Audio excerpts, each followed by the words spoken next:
Hey, what up ladies and gents, it's your favorite Asian robot right here. Hopefully, your favorite official content creator for the First Descendant. And today, man, we've got a lot of patch information to get through. So, I hope you guys will enjoy the video. Don't forget to register me as your content creator via the link in the description of the video. And let's get started right away. Alright, there are massive changes and things are looking good. So, let's get started. Here are the patch notes. Let's talk about it. First and foremost, you can now start public operations in invasions. What this means is that there is now public matchmaking for invasions. I'll show you in a second. The number of monsters will be increased depending on the number of participants, and for the Order of Truth invasion in particular, when you interact with a drone, all of the drones will despawn. All right. The bunny cave in the Fallen Ark, in the Fortress map, Fallen Ark section, the Void Fragment, which was known as the bunny cave, right? They've expanded the terrain and also placed additional snipers so that you can no longer just AFK there and clear the thing ASAP. However, nobody was really using that for XP because, quite frankly, infiltrations are better for Descendant XP. Block kyber mining was better for weapon proficiency. This may change because of the upcoming changes to defense missions. I'll go through that later.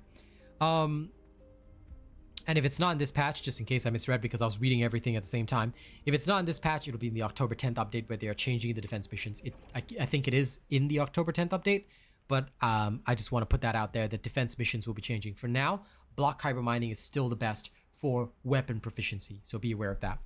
Okay, traps in certain dungeons have been modified or deleted to make them less annoying. So just take note that this will affect certain missions, for example, the Asylum, Caligo Ossuary, Haven, Old Mystery, etc, etc. Okay, so those missions, do check them out. They'll be changing both normal and hard mode because I think they want this game to be about speed and clearing things rather than just getting frustrated by traps all the time. So this should be a positive change. I know for people that struggle with the traps and all that, this will be a lot better. Okay, for Descendants, they have made the following changes. Eugen's healing has now been changed for his hyper-reactive healing ground. It will now heal hit points after granting the purification effect rather than before. This is actually quite a positive change because in terms of this, right, what you need to understand is that the purification or cleansing effect in most games would usually be applied before the healing effect. This is in case the target that you are trying to cleanse already has a weaken regeneration effect, which would affect your healing output then. So this is a pretty good change, all right? They've improved the skills of Freyna, Kyle, and Esiemo, and I'll go through that shortly. So, before I go into that, let me show you the invasions. Invasions can now be done and handled in public if you want to. When you go to any invasion, right, disrupt invasion, you'll see there, you can start private operation. This is the same solo mode that you were used to before, or you can start a public operation with matchmaking. All right, so there you go. They have made this change so that those people who didn't want to do them solo can now do them with friends. I will personally still be clearing them more or less solo because I have no need to do them with friends unless my friends need me to run them through, in which case I can because it shouldn't be that difficult. But I'm actually looking forward to the increased monster spawns. I'll handle the puzzles. I'll let them handle the monster spawns. You know, we can go with that. Okay, now back to these. Okay, I am only really experienced with Freyna, so I can explain her changes, but not really with Esiemo and the rest. So I will try and explain those as best I can, but for those, it'll take characters like people who main them to really understand the changes. So if you guys main Kyle or Esiemo, let us know in the comments. Let us know what you think of the changes because your input will be a lot more valuable than mine. Okay, here we go. Let's talk about Freyna first. For Freyna, Room Zero Trauma has now been changed. Previously, it was basically considered poison, so you could not use it on a Toxic Colossus. This is now different because you can absolutely use it on a Toxic Colossus. That's the best part. Okay, Contagion Links is her passive and has been changed as follows. Killing an enemy inflicted with Room Zero Trauma has chances to spawn a Toxic Puddle on the place where the enemy was killed. Enemies receive damage and are inflicted with Room Zero Trauma upon contact with the Toxic Puddle. The damage of the Room Zero Trauma has been increased, and it has been adjusted to apply the Toxic Reaction effect instead of poison. Toxic Reaction deals more damage compared to poison, and can be applied simultaneously with Panic, Despair, Decay, and Nightmare effects. Now, in order to understand all these effects and all these changes, all right, you're going to have to actually look at Freyna herself. So, if we look at her, like if we just look at her page here, Contagion Links is the passive, all right?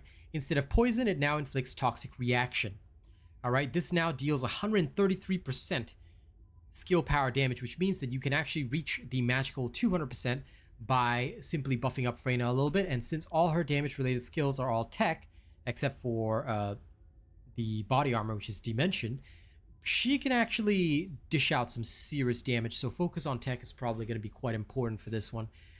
Genuinely very impressed. The Toxic Puddle spawn rate is also 50%, but its radius range is only 3 meters. I don't know why they have this thing about having such low ranges on all of her stuff, but I mean, it is what it is. I guess it will be fine. I will find a way to make her DOTs work, but I'm really excited for Ultimate Freyna, so I'm gonna wait till then. That being said, I can foresee some good stuff coming for Freyna. Coming back to most of her skills, I'm just gonna quickly walk you through it. The Venom Trauma now has a projectile bullet. It'll spawn a toxic puddle that also deals continuous damage.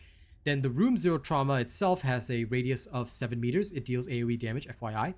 And then it will inflict the Panic Effect, which causes continuous damage over 5 seconds of duration. So Room Zero Trauma itself deals damage. The Panic Effect deals damage. There's so many different types of damage going on. I personally love it. And Room Zero Trauma lasts 10 seconds. Panic lasts 5 seconds. I personally think it's going to be great. So I am really looking forward to all this. Her defense mechanism inflicts despair. Okay, the puddle will inflict putrid. All right, and her venom baptism inflicts nightmare. The thing is that all of these can stack, so you can literally hit a target with venom trauma, putrid venom, and then swap over to venom baptism, and then hit them with nightmare, and they'll be ticking for a lot of damage. So this is realistically what can be done, and I think that this is absolutely fantastic. The exclusive weapons skill power has also been buffed to about 768.9% per shot, and you get 45 shots over a 10-second duration. Let me tell you, Python is going to be your friend for this. Okay, it's going to be great. But take note that it does not take any base damage from your weapon, so fire rate is realistically all that matters. Okay, fire rate and magazine capacity. So if you're going to design if you're going to use the Python weapon for Freyna specifically, then you are probably going to want expanded magazine, all right, and also give yourself either firing fiesta to give yourself like a whopping extra duration on the to give yourself that 3 seconds of unlimited ammo consumption. You can roll with that, or you can choose to roll with some other stuff. It's really down to what you want to do, but I would say that for her boss killer, that's what I would do. Expanded magazine plus firing fiesta alone should be enough. Then plus a duration increase on her should give you plenty of room to really smash the targets. I mean, at the end of the day, it's your choice, but that is what I would do personally. Fortunately, she doesn't inflict a lot of crits, but you could probably still get away with some critical modules. Again, that's what I would do. You know, that's all in the plans, that's all in my mindset, but they also mentioned that they're going to increase, they're going to bring in some modules that increase skill power. I think this was in the developer's comment, but we'll talk about that in the appropriate video. It might not be in this video, it might be in the next one. All right, so that is basically what happened with Freyna. And coming back to the patch notes, again, you're going to see the same thing. I'm going to quickly run you through it. All right, Venom Trauma inflicts panic rather than poison. They've increased the damage of the projectile, like I mentioned, increased the duration of the toxic puddle, and added continuous damage. The defense mechanism and toxic stimulation, basically, it will now inflict despair instead of poison. There's an increased chance to inflict the Room Zero Trauma from this. Okay, putrid venom and venom synthesis. Toxic swamp and toxic footprint now inflict Room Zero Trauma instead of poison. Room Zero Trauma inflicts decay rather than poison, but they still call it putrid in the game. Although I said it's called decay, it's actually called putrid in the game. All right. Venom Baptism, increased damage from the unique weapon. They've decreased the damage of Room Zero Trauma, and it now inflicts Nightmare rather than Poison. Okay, so the Nightmare effect deals less damage than Poison did previously, and can be inflicted together with Toxic Reaction, Panic, Despair, and Decay. You can actually do a lot of this together with Secret Garden. Basically, use the Secret Garden when absolutely mashing your opponents, and you can get quite a nasty series of buffs to your Secret Garden, which to me is personally fantastic. I want to see that happen because if the Secret Garden buffs trigger and then, you know, you swap to the Python before triggering your ult, you can actually dish out some serious damage. Not gonna lie. So that is pretty good. Okay, now for Contagion, all right, which is the module for Freyna. Defeating an enemy inflicts room 0 trauma instead of poison. The change is now applied together with other changes made to skills this patch.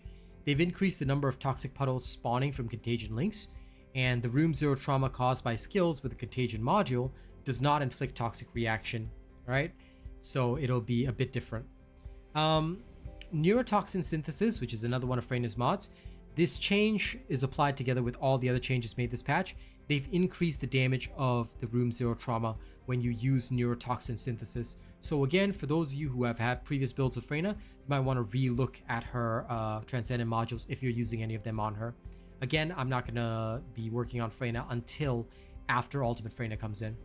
Now for Kyle, his Experienced Technician skill, which I believe is his passive, they've decreased its shield recovery, but in exchange, the cooldown on it has been decreased. You recover a certain amount of magnetic force upon the activation of Experienced Technician, even if no enemies are hit by the effect. Meanwhile, you'll recover excuse me, more magnetic force depending on the number of enemies hit. They've decreased the stack cooldown while increasing the damage of Experienced Technician. Okay? Magnetic Bulwark and Diamagnetic Bulwark. Oh, wait, Experienced Technician. Is that his first skill? I can't remember. Magnetic Bulwark, when using the skill, you will now recover magnetic force by a certain percentage of your max shield over time. The shield cost while using the skill has also been slightly increased.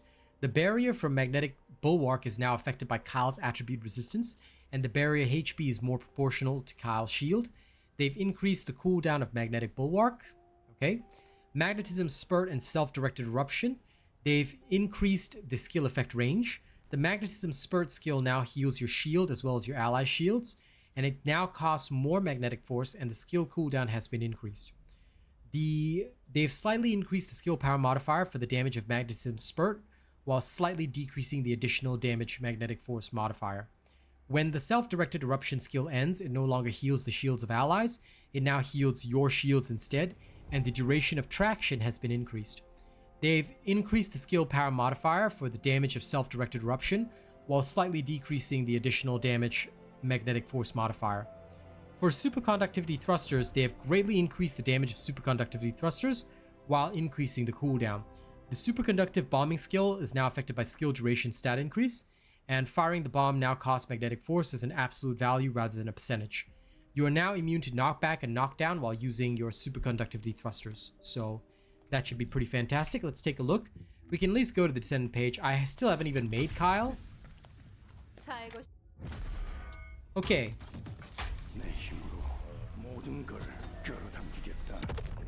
So, Experienced Technician is the passive. Cooldown is now 150 seconds.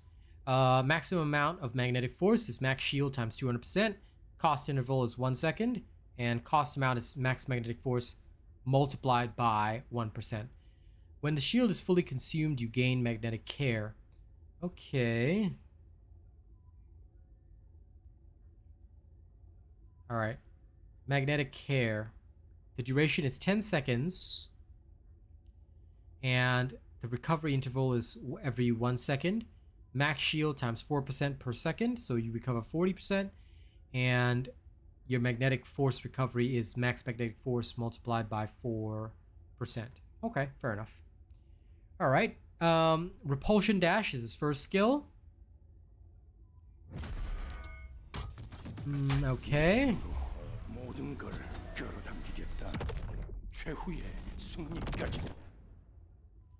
Magnetism Spurt. When hit by enemies in the Magnetism Spurt state, magnetic force is consumed instead of shield and hit points. When all magnetic force is consumed or by interacting with the skill button again, it discharges magnetic force to deal damage. When the skill ends, restore shields to yourself and nearby allies based on your max shield amount. I see. Okay. Cooldown is 30 seconds. Max magnetic force cost. Okay.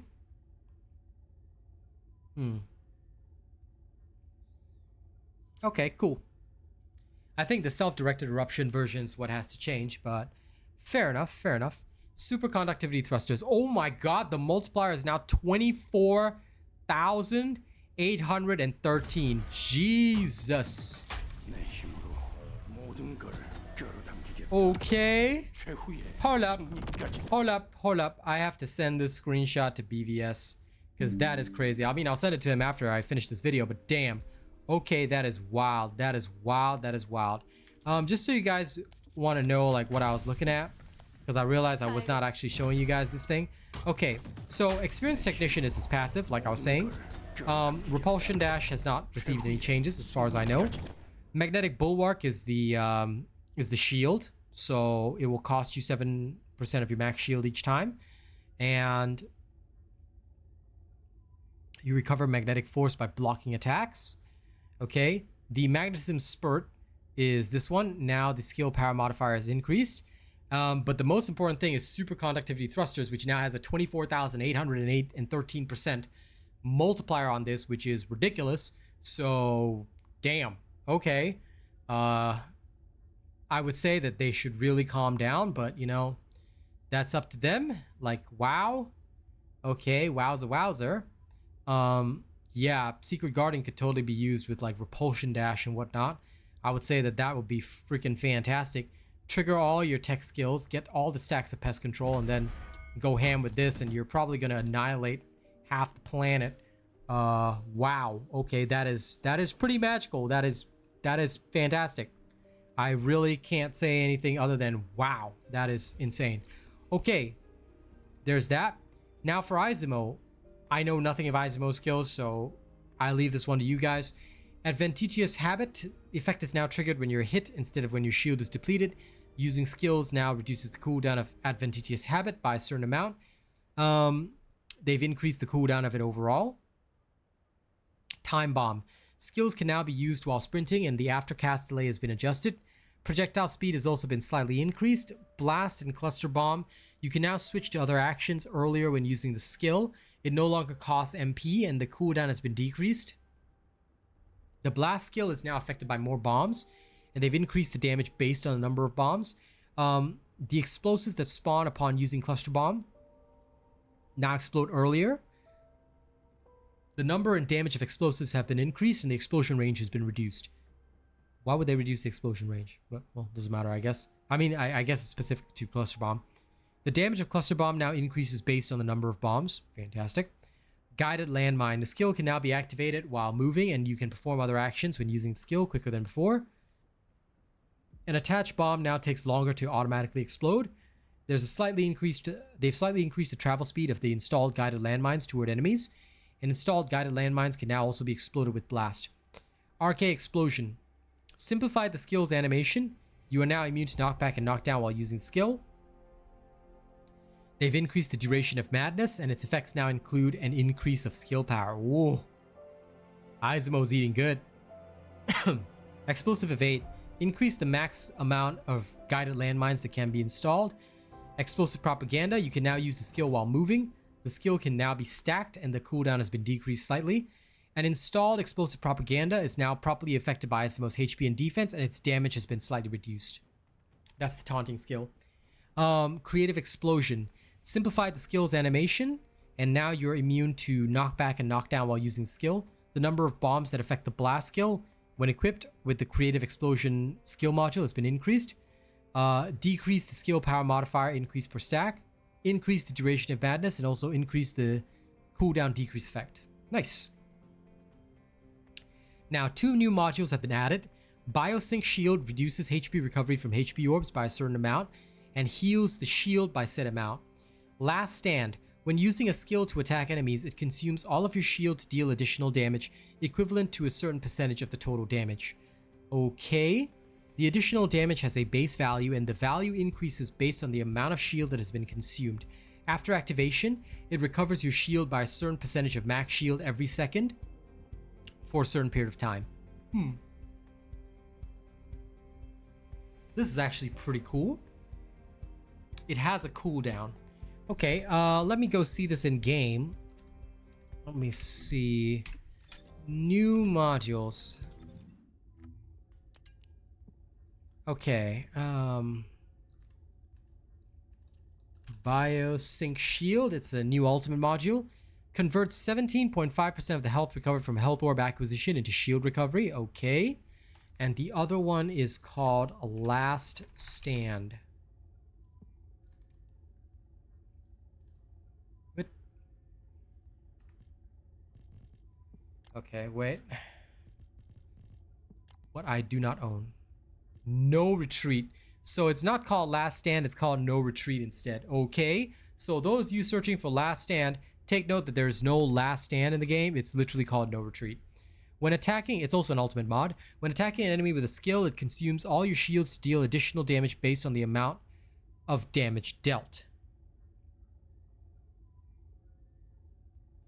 The additional damage starts at a base of 8.5% and increases up to 4% based on the amount of shield consumed. Max shield 10,000. Okay, after activation, restore shields equal to 1.5% of the max shield per second for 30 seconds.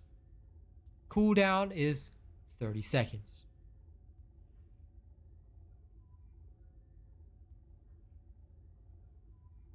I wonder if it can stack with since it's arcade tech. Let me see. No Retreat and what is it called? Let's go Descendants first. No Retreat, as well as if I type in arcade tech. Ah, darn. Dangerous Ambush and No Retreat share the same thing. I mean, I prefer Dangerous Ambush, so No Retreat might not be so good. But it does, like, if you're gonna burst, I think this would be really, really good with Kyle. So if you're gonna burst with this is probably a great idea.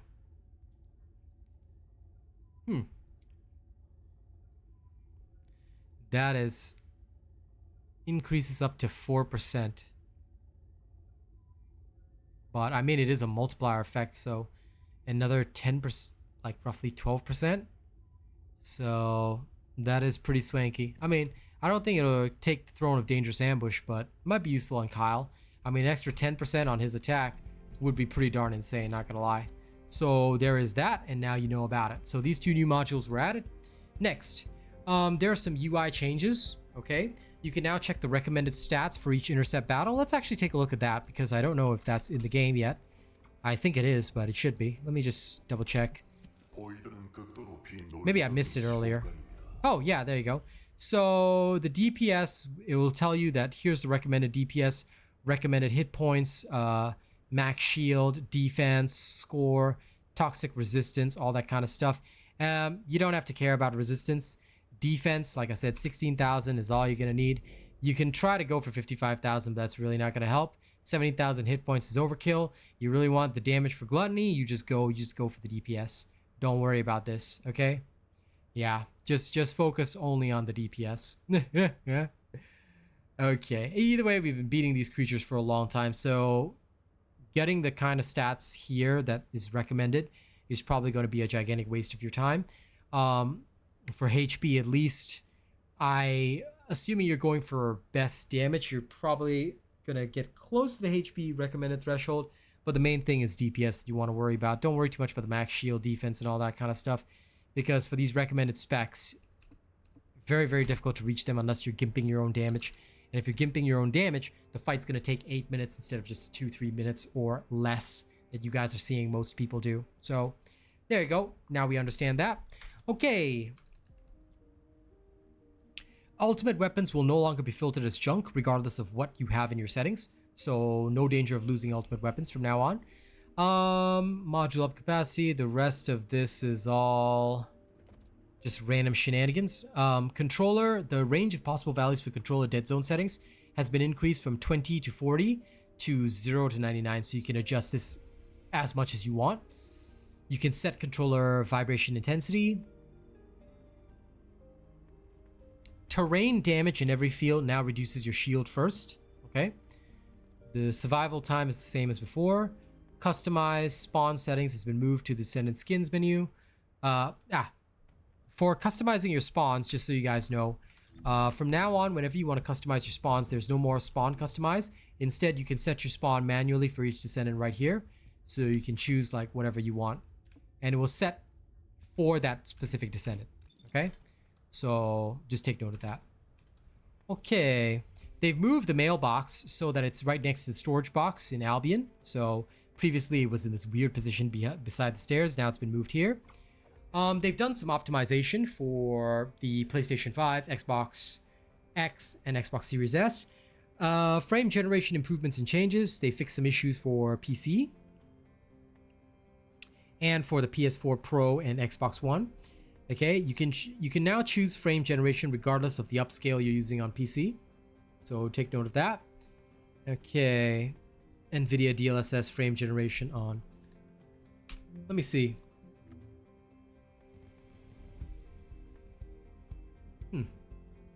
Okay, cool. I could use FSR frame generation if I wanted to, but there's no need for that. I guess I could try with the settings on later and see how it feels. Sets the maximum frames. I think I'll just leave it as is because I'm already on DLSS and DLSS is good enough. I set it to quality for mine. I think I'm okay. All right, great.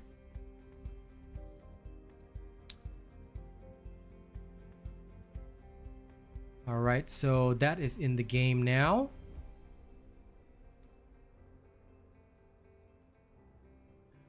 Okay, good. All right, there are no other changes. So once again, I'm just going to very quickly show you for the customized changes for Descendant skins. As I mentioned earlier, the spawn animation can now be set individually per Descendant. So that is something that'll happen. All right, you can take a look at that. For the options settings, the frame generation is down here under graphics. You can choose like the frame generation, ray reconstruction, FSR, whatever. You can just do whatever you want here. I've left my settings as quality and frame rates unlimited. The rest of the settings I haven't touched or changed. So there's that. The controller options, unfortunately, I can't really go through with you because I have no clue about that. I use keyboard and mouse, and I have always used keyboard and mouse. Okay. They've now added the Rewatch Cinematics feature. Now, about that one, right, I'm going to quickly show you. The arcade trace looks like this, all right? And it has this particular symbol on it. But in Albion, obviously, they've only got a few of them here, which is the bunny ones and the Legion Goes to Battle ones and all that other kind of stuff. And that being said, there are some that you're supposed to watch in the field. Kingston has it, okay, right there. And you can watch it in either normal or hard mode. But here's the thing. If you go to the next map, which is supposed to have one too, which is Sterile Land, I don't know where they put it because I just don't see it on the map. We tried checking out various locations. It's not there, so not all of them have been included just yet. Vespers, same issue. It's not there. The only other one that we're seeing is in the Agna Desert, which is right there. But I don't see any others, okay? And the ones that are like in Fortress and whatnot are missing as well. I don't think they are anywhere on this map, at least not to the best of my knowledge. If you manage to find them, I've been searching for several, but have not found any of them in any of the other locations. Like I said, Agna Desert is the only one other location that has one, which is here, but none of the others seem to have one. Do let me know if you find any of the others, because they're supposed to be there, but yeah, they just don't seem to be there, so not quite sure what's going on there, but they're supposed to have added all these. All right.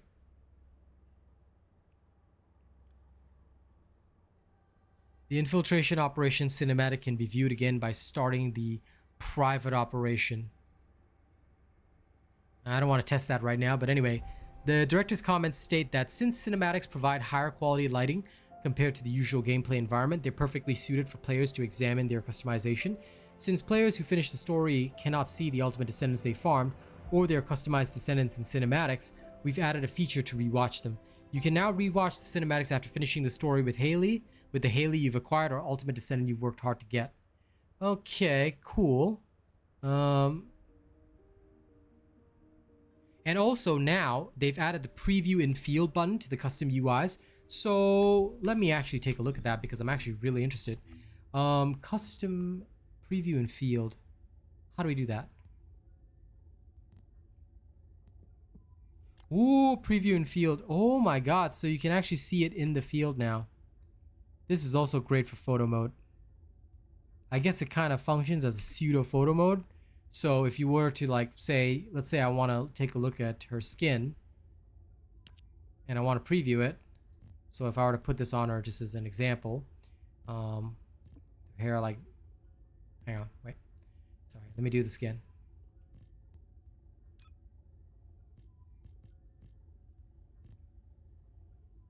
And then I put preview in field, it'll look like that, and you can actually see it in the field. So there is that. Looks pretty cool. And how come I don't have Twisted Worship for Freyna? No, that's not escaping me. I'm buying it right now. Oh, I don't have it for Luna, but I don't really mind about Luna. Okay, there we go. Actually, you know what? I should probably buy it for Luna, but I'll do it later in the season. I got too much to buy right now. Okay, that is now settled. Grand. Okay, in terms of the shop, they've now changed the ultimate bundles. Now, I do want to tell you guys a bit about this because there's something you guys have to be very aware of.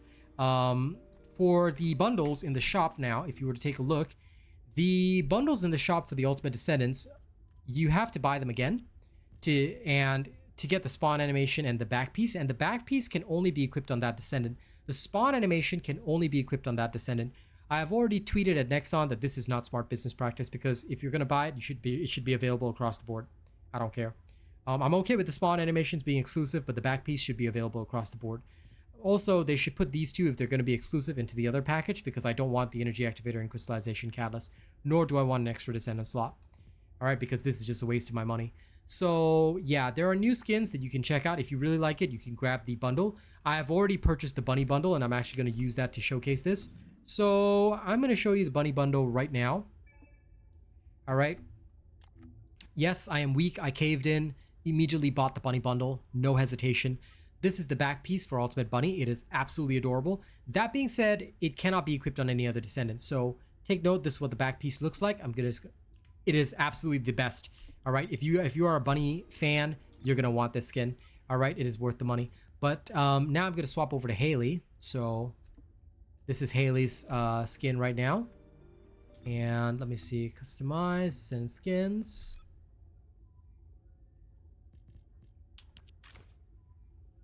I'm going to give her the usual Gale animation, but the back piece for her, right? So this was the mini bunny wings that I had previously from the Bunny Bundle. But as you can see, there's no mini bunny that I can equip.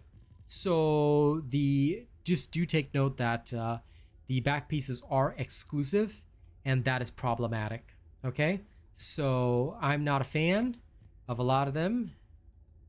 Although for Haley, maybe the big wings do suit her. I'll keep these on for a little while. I don't know. I'm so used to my other one. Decisions. Skin decisions. She does look like a bit of an angel, but I don't know. Somehow I just love how these look. Yeah, I think I'll stick with them. Anyway, I hope that makes a few things clear. So be aware if you're buying any of these new bundles, the spawn cannot be used on other Descendants and the back piece cannot be used on other Descendants. I tell you, if they want to sell more of these bundles, they better walk that change back. I've tweeted at them. I suggest that you guys do the same. Tell them that we want to be able to use the spawn on anybody because I want to be able to use, okay, maybe even if not the spawn, fine. I can compromise on the spawn, but I want to be able to use the back piece on anybody because Haley deserves to have that cute little bunny bouncing up and down on her back. All right. So if you agree with me, help me out, tweet at them, talk to them on Reddit, blast them about this because if we're going to pay that much, I deserve to equip it on whatever I want. All right. The spawn one, we'll see if we can get him to agree on that. All right, so do check out the new stuff in the shop if you want to. There are a whole bunch of bug fixes and, stuff like that. In terms of content improvements, they fixed an issue where you cannot acquire a mission object when monsters die before exiting the dimensional gate. For the Descendants, they have fixed a few issues with field of view, some stuff about Ajax's body enhancement, incorrect icon images for Viessa, Luna, Lepic, and Ultimate Lepic. They have fixed an issue where shield recovery modifier did not affect certain Descendant skills with a shield recovery effect. This applies to Enzo, Eugen, Ajax, and Kyle's shield recovery skills. So the shield recovery modifier, in case you guys did not know, is actually from here. So shield recovery and calm, is it this one or no? Shield recovery modifiers from your processor. So as you can see, this is one of the stats that we tend to use for endgame bossing. It'll now properly affect those characters. So yeah, do take note of that. Okay. Weapons and modules. The exaltation effect no longer activates when attacking enemies that are immune to the effect or hitting environment objects in intercept battles. They fixed an issue with Wave of Light where the effect of Solar Halo remains when changing weapons. The effect of Lethal Finish module is now properly applied on per cooldown when attacking an enemy with the Guardian Lance of the King's Guard Lance. Okay. They fixed an issue for the UI when acquisition info pop up for tracked core materials, where the list would close when you place a cursor over it. They fixed an issue with the acquisition info pop up in access info screen under certain display resolutions, where the tooltips for amorphous materials would flicker. They fixed an issue with infiltration operation UIs, where hovering the cursor over the research materials in the reward list after hovering over the amorphous materials and selectable rewards would cause the tooltip to display the shape stabilizer application info and amorphous material linked reconstruction device info buttons. Okay, good. Miscellaneous changes. They've changed the barricade height in all outposts to 2 meters or higher. They fixed an issue leaving the map in the air in the fortress defense line. They fixed an issue when attacking a colossus when they would appear, where attacking a colossus when they would appear would not increase the frenzy gauge. So if anyone was cheesing that way, you can't do that anymore. Okay, additional comment from the directors.